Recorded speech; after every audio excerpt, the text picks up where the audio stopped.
را تو از شخصان بی مادر بپرس، مهر پاکش را تو از بی مادران خوبتر بپرس،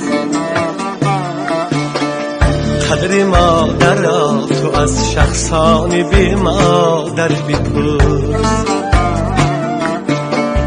مهر پاکش را تو از بی مادران خوبتر بپرس. خانه بی مادران مانند ظلماتی شب است، خانه بی مادران مانند ظلماتی شب است، قیمتی دیدار مادر را تو از گوهر بپرس،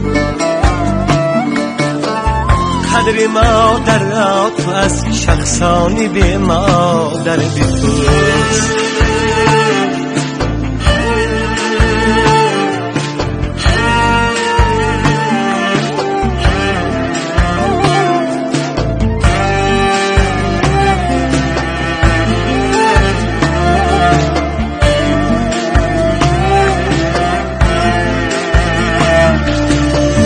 خانه بود در تازه بود آزاده از دستان او، قدر آزادگیش از خانه بود از در بپرس، خانه بود در تازه بود آزاده از دستان او،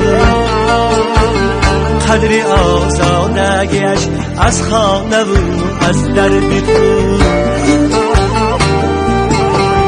بهترینی هدیه بر ما این دعای مادر است، بهترینی هدیه بر ما این دعای مادر است، جز دعای نیک از او هدیه ای دیگر مپرس، قدر مادر را تو از شخصان بی مادر بپرس.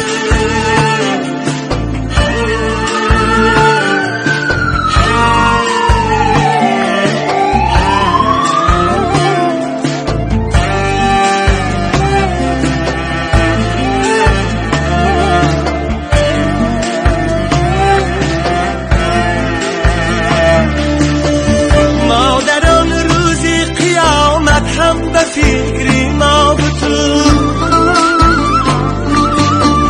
فکری اول را تو از مادر نزن سر بپوز.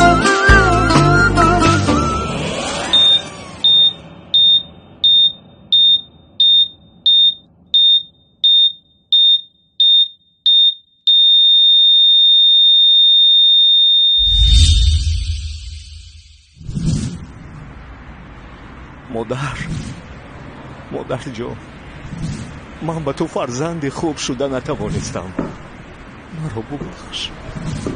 خداوندم التجا میکنم مادرم را به من برگردان. مادران روزی قیامت هم به فکری ما بتو، فکری اول را تو از مادر نه از همسر بپرس، قدر مادر سه برابر از پدر بالاتر است، قدر مادر سه برابر از پدر بالاتر است، این سخن را از حدیثی گرمی پیغمبر بپرس، این سخن را از حدیثی گرمی پیغمبر بپرس، قدر مادر را تو از شخصانی به مادر بپرس.